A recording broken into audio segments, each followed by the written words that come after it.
Good evening, ladies and gentlemen. How are we getting on? Welcome to a brand new Fallout 76 video. Today we're jumping back into the upcoming Nuka World On Tour update and taking a look at the new world boss, the Ultracite Titan, that will be arriving with the update in December.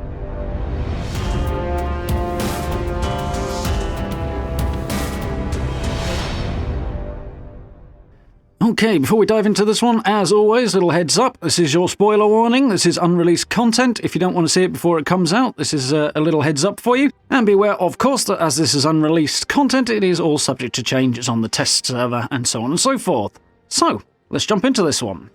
So, the Ultracite Titan. So, we've known for a while there's going to be a new world boss coming with Nuka World On Tour. The update's due in early December, so definitely looking forward to that. Just about a month away now, give or take a bit. So, that should be very cool. Yeah, it's in a similar vein to the two existing world bosses. So we're talking the Scorched Beast Queen and Earl in Monongah Mine. So format-wise, it is somewhat similar to those. So you talk about a massive boss that needs a lot of people to take it down, unless you're insanely OP, but basically the same sort of premise. And as before, the event is started with a nuke. So before we get to that bit, let's have a look at the lead-in quest, because as with the other two, perhaps a little more pronounced in this case, there is a lead-in quest to the event. So obviously with the Scorched Beast Queen, the whole main story leads up towards launching that nuke and wiping out the Scorched threat in theory.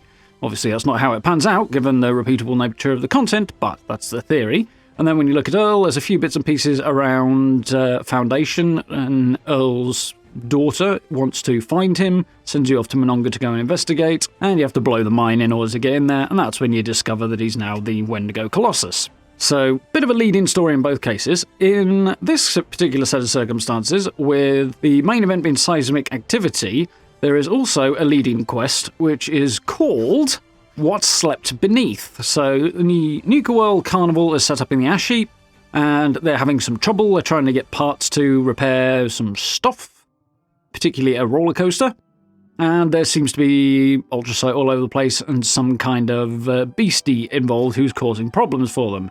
So the leading quest has you go off to Abandoned Mineshaft 2 and look for parts for the roller coaster and for the filters and stuff that are needed to keep the air clear or something to that effect. It's all a bit odd, but when you get there you find out that there are traces of this monster and you're looking for evidence of that as well. So you get a little bit of lead-in, you get some kind of rumours of a giant underground beastie that is causing trouble. And basically, you find your parts, you find a little bit of information about this monster to prove it exists, and then you go back and turn it in. So that just kind of sets up the premise, which is quite a nice little quest. There's a little bit of wandering around to figure out what was going on, but it's cool.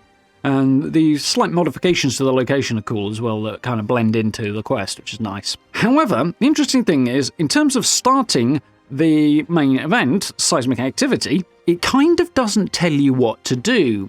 It implies that it's going to take something very, very big to take this monster out, and it's just kind of subtle hints, but it doesn't spell it out, which is kind of nice. Although, if you kind of miss that, it does leave you with a few issues. Obviously, you've kind of got to figure it out on your own. But once you do, you figure out that you actually need to start the event by launching a nuke.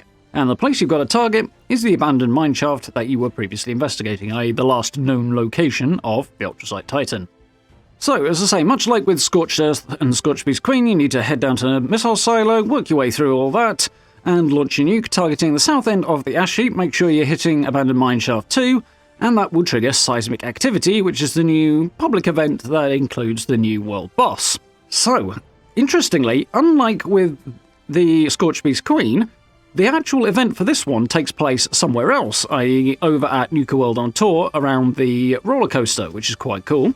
Very, very cool spot. But obviously with the other two events, they take place actually within the nuke zone, whereas this one sort of leans into the way people tend to do Scorched Earth, which is quite interesting, I think, because obviously with Scorched Earth, I'm sure most of you know, the tendency is to aim the nuke a bit further south of Fisher Site Prime so that everybody can head to Drop Site V9 just to the north and fight the Scorched Beast Queen outside of the blast zone. Probably not what Bethesda originally had in mind, given that the whole thing was to have atmosphere and make it very unique by fighting in a blast zone, but definitely more practical. But with this event, it seems that the devs have lent into the way people tend to play Scorched Earth by having the nuke targeted away from the location of the event, which is interesting, so you don't have to know to aim somewhere else. It just comes up somewhere other than where you aim. It's interesting to me that is built in. It's quite a cool little feature. So, once the event starts, we fast travel over there, and we're going to have to step outside of the main event at the moment because I got here a little bit late on the PTS. And the first thing you'll have to do is inside the area of the roller coaster, you'll see a lot of massive shards of ultracite sticking out of the ground. So first thing we have to do is smash those up in order to get the Titan to come out of the ground. Otherwise you won't be able to hit him. And he'll also be invulnerable as well. So those things are only vulnerable to melee attacks, so that's something to bear in mind. You can punch them, you can probably bash them with your weapon as well, but if you've got a melee weapon in there, it's a lot easier. I made a Ripper just for testing this, so attacked it with that, and they go down pretty quick. But once you've destroyed those, up will come the Ultracite Titan, and the main fight will begin. And this guy is... well, he's a mole rat from hell, to be honest. It's really cool, it's silly, it's weirdly adorable in a nightmarish kind of a way. Definitely tough, definitely something that, I mean, it can be done solo, it has already been done solo, but obviously it's designed to be done as a group with a lot of people from the rest of the server, as per Scorchbeast Queen or Earl. So it seems to work fairly fine. You get a few other enemies coming up, much like you do with those other events as well. In this case it's mole miners and mole rats, keeping with the theme of the event and the location as well. And yeah, you hold those off, you shoot the baddie for quite a while, and then eventually he'll duck down under the earth, and you'll have to hold off more waves of smaller ads. The mole miners are the main one, until he pops up again somewhere else, and then you continue attacking.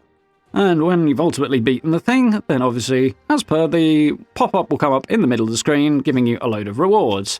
So it looks like the rewards for this are unique weapons, again, as with this whole series of events that are coming with Nuka World On Tour, along with the usual bits and pieces that drop, and hopefully some cool camp stuff as well. I'm hoping that'll be in there. I've only had the one crack at this so far, because obviously with launching a nuke, particularly on the PTS, and the relatively low server population, it takes quite a lot to get through this, so I've only had the one look at it so far, but first impressions is pretty cool. One thing that is particularly weird about it is that there is a timer. You get about 3 minutes to take the thing down, then it ducks under the earth, pops back up again later, and the timer is reset and you get another 3 minutes. Now, I'm not entirely sure about this, but I got the impression that timer didn't go all the way down before the thing ducked under the earth. That may have something to do with the amount of its health that's taken off. I also got the impression that we didn't actually deplete the creature's entire health, but we did manage to successfully complete the event. So you don't have to necessarily slay the thing to complete the event, apparently. Not sure if that's deliberate, or if it's just some strange thing, or if there's extra benefit if you do manage to take the thing down in that time. To be honest, it's all a bit odd, and I'll have to play it some more to figure out the ins and outs of that. On the other hand, it definitely doesn't deprive you of rewards if you don't kill the thing, so that's definitely a win. So whatever the outcome, as long as you get to the end of the event, even if the creature's still alive, you don't have a problem. Presumably it retreats underground and thinks, I've had enough of this, I'm out of here. Which you can't really blame it when it's just had its face shot with lasers a great many times, which is what happened here. So yeah, of the events we've looked at so far, we've looked at the 3 public events and now this, world boss. This one I think is probably in the best state at the moment. I said in the previous videos, if you haven't checked them out, absolutely do, I'll link them around. But a little bit of tweaking was needed with the other public events, just to polish things up, fine-tune a few things. Nothing major, but just to smooth it out a bit. This one seems to be working pretty much just fine the way it is. There's only really that question around whether or not you're meant to kill the thing. I mean, that bit of it is a bit strange. On the other hand, it kind of works into the idea that it's a repeatable event. If the creature's not dead, it can come back. If it is dead, how does it come back? You know, that's definitely an open question with Earl and the Scorchbeast Queen. Maybe we're not fighting the same Scorchbeast Queen each time, who knows. But in this case, if the creature does drop back under the earth and runs away, that would obviously explain why it's able to come back. So I kind of don't have a problem with that. It makes a certain amount of sense. But it's an interesting turn of events. And yeah, it's a reasonably compact area for this particular fight as well, inside the roller coaster. It's not too big, it's not too small, it's just about right. It's a fun setting. And yeah, the creature is easy enough to avoid if you need to, but you can also run up there and get up in his grill if you need to too. Plus the design of it is, as I say, a weird hybrid of nightmare and cute, and definitely in keeping with the vibe of Fallout, so yeah, enjoyed that quite a lot. Interested to hear what you folks think of this one. As I say, I quite like the leading quest, I quite like the event as a whole. I think the leading quest is something that most people just do the once and then leave it at that. I don't think that is repeatable, but it's worth doing for a little bit of background lore and stuff, and it doesn't take too long either, so that's kind of fun. And the main event, as I say, hopefully there's a decent set of rewards on it. The first glance that I had at them, they seemed okay. I assume the list is way more extensive than I've seen, having only been able to run it once so far. But, yeah, obviously we'll find out when it goes live. And obviously, on down the line, if there aren't enough, which sooner or later there won't be, Bethesda can always add more things into the loot pool for it. That's perfectly doable for them. So yeah, definitely I like it. Looking forward to seeing what you guys think of it. And yeah, looking forward to diving into the new content when it comes out in December. So, I hope you folks did find this useful and informative. If you did, please do all that stuff that YouTubers always ask you to do. I very much appreciate it. If you really want to support the channel a bit more directly, please do check out channel memberships as well on that blue join button. It massively helps out and I really, really appreciate it. So, a huge thank you to everyone who's done that already. And join us for live streams as well. We are, of course, playing Fallout 76, and we've got a few other bits and pieces going on at the moment. Some more light and fun, and some a bit more spooky, so definitely worth checking those out. But for now, thank you very much for watching, and I look forward to speaking to you all very, very soon.